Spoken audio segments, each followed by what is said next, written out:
mettre en parallèle des secteurs qu'on a l'habitude de traiter différemment dans les rapports administratifs, qui sont les dispositifs médicaux, le médicament et l'informatique de santé. Une mission a été confiée. Je suis Robert Picard, référent santé au Conseil général de l'économie, et à ce titre, j'ai eu l'occasion de conduire une mission confiée par le ministère de l'économie sur la stratégie en matière de dispositifs médicaux.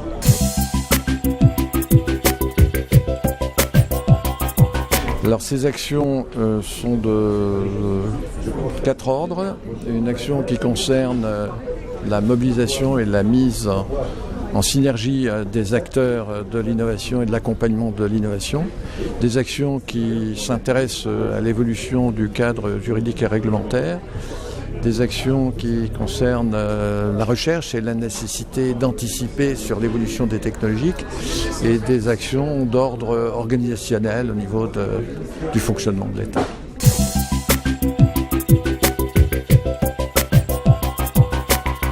Alors l'innovation, c'est une valeur reconnue par le marché. Si la façon dont les produits sont réalisés pose des problèmes d'accès au marché, la réglementation qui introduit des éléments de confiance dans la qualité, la pertinence et l'absence de risque des produits, on peut le voir comme effectivement un encouragement à l'innovation. Et maintenant, il y a également des effets dans l'autre sens, qui est que la valeur, la reconnaissance de cette valeur, elle n'est pas que par les autorités publiques de santé, elle doit être aussi une reconnaissance par les acteurs, les patients, les professionnels. Et là, il y a un travail à faire sur la question de l'évaluation.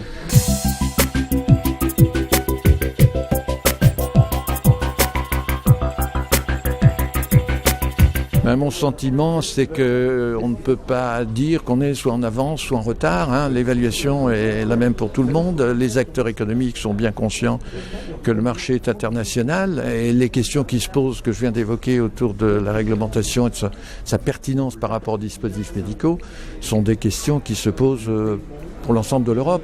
Ça n'interdit pas à la France de prendre des initiatives et de montrer le chemin.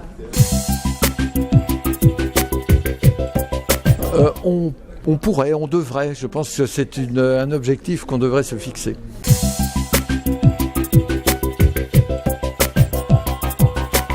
Bien, je pense que dans la mesure où les dispositifs médicaux sont de plus en plus communicants, le fait de remonter cette information, de considérer comme un partie intégrante des dispositifs, d'y assortir un système de surveillance qu'on appelle matériaux-vigilance, serait de nature à rapporter la confiance au public.